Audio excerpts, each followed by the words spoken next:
hard to capture. Extravagant, resurrect the track and it's militant. And I react like a convict and start killing. It's manifesting. The gods work like appliances, dealing in my psyche.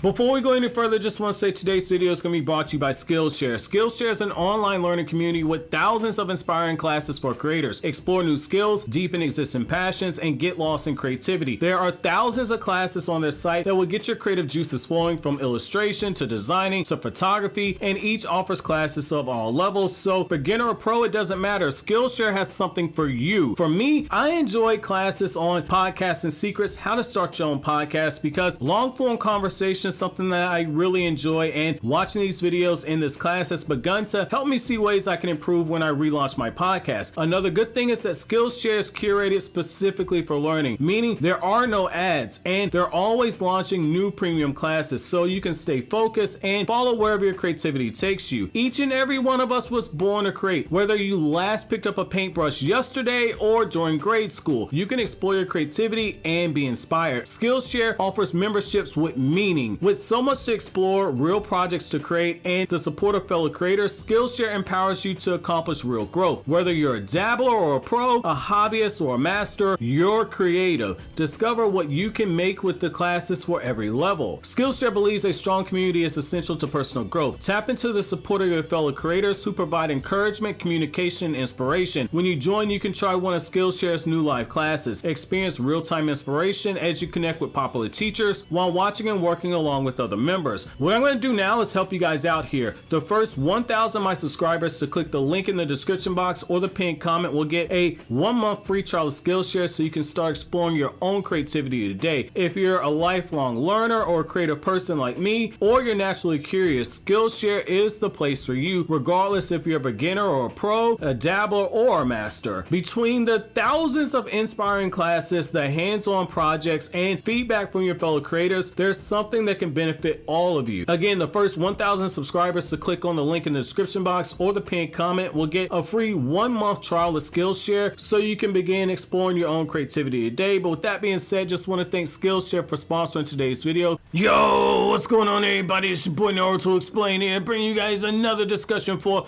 Boruto Naruto Next Generations, the manga. And for anime only fans, this is the time of the month where a lot of the content that we talk about here on the channel is going to be spoiler heavy. So I thank you for your support. However, if you're still here, I'm assuming that you guys are all caught up with the manga, or you don't care about me talking about spoilers or speculative theories that are based off of stuff that happens in the manga. So with that being said though, if you're still here, I'm assuming that you're all caught up. So diving right in, I think we need to have a conversation right now about Boruto Uzumaki, and in particular Boruto and the time skip, and why certain developments that have happened in the actual manga right now have actually opened up the door for us to start a discussion on what Boruto's other eye was. So in the past, I had kind of taken the stance of like, yo, Boruto, what if Boruto has a second Jougan? How would that actually change things? Are there actual benefits to that? However, the thing is that since I've talked about that whole scenario, things have actually changed. And so now we know that Boruto's actual body is being converted over into an Otsutsuki, that Boruto right now is at 80% Otsutsuki. And we know that by the time we get to the actual time skip, that Boruto on the side of his body where he has the karma seal spreading and it goes all up his face, that Boruto's gonna have that Jougan Eye. We saw that in the actual story, and so it's one of those things where when you kind of look at it, the manga as well as the anime just recently with episode, I believe 207, kind of showed you that like, yo, when Momoshiki takes over Boruto's body, Momoshiki is using the Byakugan in that same spot where in the future Boruto has the Jougan. And a few people said, well, does this mean that the Jougan is an evolution of the Byakugan? And that's probably possible. However, I want to take things a step further. So now that Boruto's body is at 80% Otsutsuki, we need to look at two things. So we need to look at the fact that Boruto, being a Hyuga, it's already stated that Boruto has the potential to awaken a Byakugan on his own. What you have with Momoshiki taking over his body, that's also proof of that.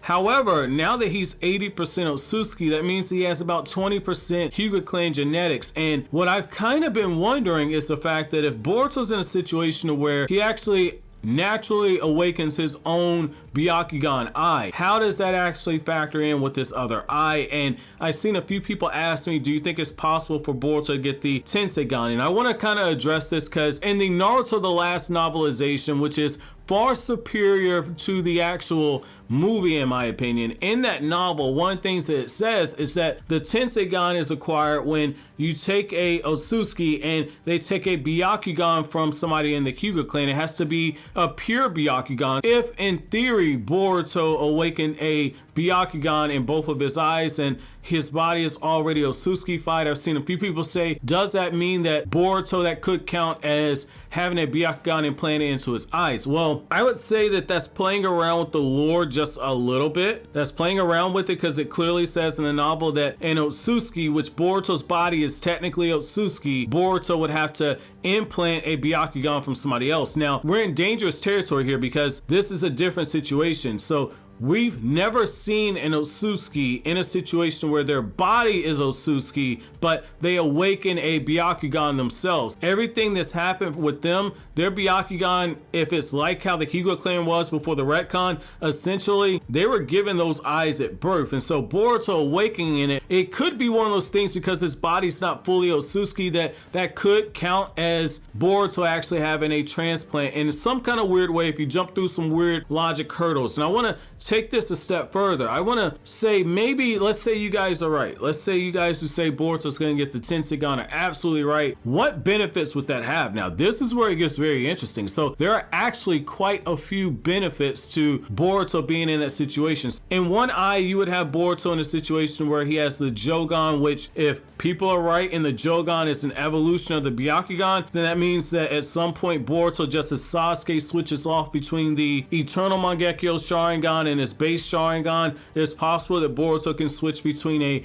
Jougan and a Byakugan, but mainly that Jougan is going to be his bread and butter. So Boruto's going to have all those abilities of the Jougan, being able to see the chakra pathway system, being able to sense negative emotions using the Jougan, being able to also have a situation where he can see into those Otsutsuki portals. He can actually foresee the movements of the Otsutsuki clan, actually access some of those actual dimensions. Boruto's Jougan is going to be something absolutely broken. However, with the Tenseigan, this is where you get the important stuff. So if Boruto has a Tenseigan in one eye, in theory, Boruto should be able to access that Tenseigan chakra mode, which comes with a pretty substantial boost in power. We saw what a premature Tenseigan chakra mode being focused into a blast did in Naruto the Last, where when Toneri using a premature reincarnation explosion wheel jutsu, which is the condensed version of a Tenseigan chakra mode, put into a blast. That blast in itself was able to make that crater bigger than an entire village, and the shockwave was enough that it actually caused chunks of the moon to actually start breaking off. So given Boruto, who's already pretty freakishly strong, his body's 80% Otsutsuki,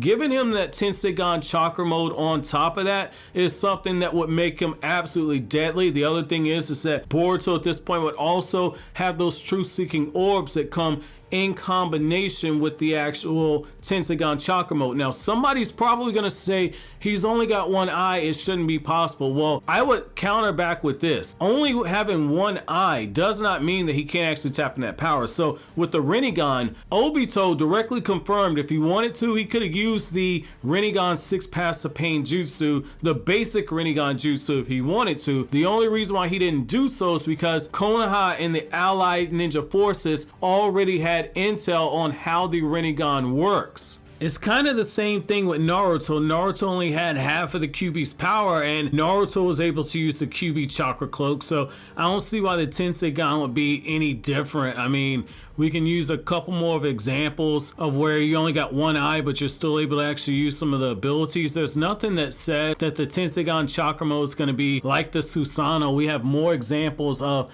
people being able to actually use something while only having half of the actual power. The best comparison would actually be Naruto with this Kyuubi chakra mode, because again, Naruto only had half of the Kyuubi's chakra and he was able to activate that chakra mode. So I would think that the Tenseigan would be the same way, but I mean, I can see both sides of the argument though. This is where things get very interesting. So if you start giving Boruto access to stuff like that, all of a sudden dealing with these people that are beyond Jigen's power, when you start talking about people that have hacks abilities that made Isshiki through Jigen's body say, yo, you need to deactivate them. We can't deal with them right now. If you have a situation where Code actually does eat a chakra fruit for whatever reason, say he's able to actually take some of Kawaki's DNA and actually feed it to the Ten Tails. Similar how Obito is able to prematurely launch the Girumazu statue because he had small bits of chakra from Naruto and B in combination with the chakra from other 7 Biju.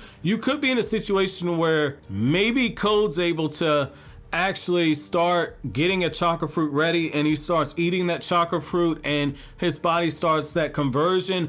Maybe that's something to where if Isshiki does revive, like how I say, you're in that situation where now you have to deal with Isshiki, or maybe you have to deal with Isshiki in a more powerful form because Isshiki at this point would be closer towards being that Otsutsuki god. You're talking about giving Boruto a level of power that's going to go beyond the Baryon mode. That's what Boruto would need in order to actually stand up to a threat level that is going beyond the powers of Isshiki. And so people have said, how can that actually happen? Tenseigan Chakra mode could actually be that key right there. Again, I don't think it's likely to happen. I'm going to say that now. I'm going to restate it at least. I don't think it's likely to happen. However, when you look at the lore, if you jump through some kind of loopholes, that is something that could kind of make sense right there. And given Boruto's base is already strong and he's getting at that 80% Otsutsuki level, in theory, if he starts drawing out more of Momoshiki's power and Boruto's base begins to get relative to 80% of Momoshiki's base, give Momoshiki the Tenseigan and you're looking at an absolute monster at this point. So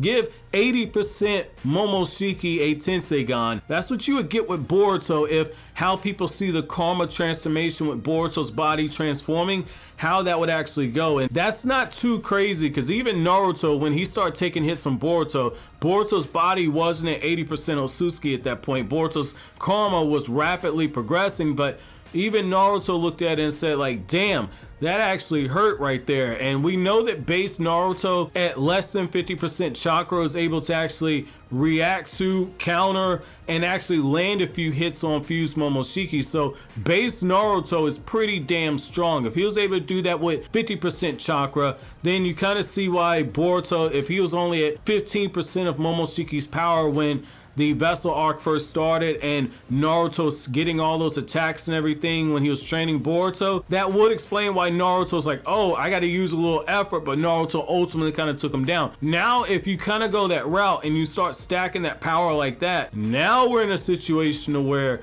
you could kind of conceivably look at the situation and say, I think Boruto might be able to do it. Also, when it comes to those truth-seeking orbs, that's another level of hacks right there to where Boruto would be able to start doing stuff like his father, starting to actually use the truth-seeking orbs and start incorporating his own variations of Rasengan. You could see a vanishing truth-seeking orb Rasengan. That would be absolutely broken at that point. We've seen how Naruto's getting creative. Now imagine what you could do if you gave somebody like Boruto, who's an actual genius.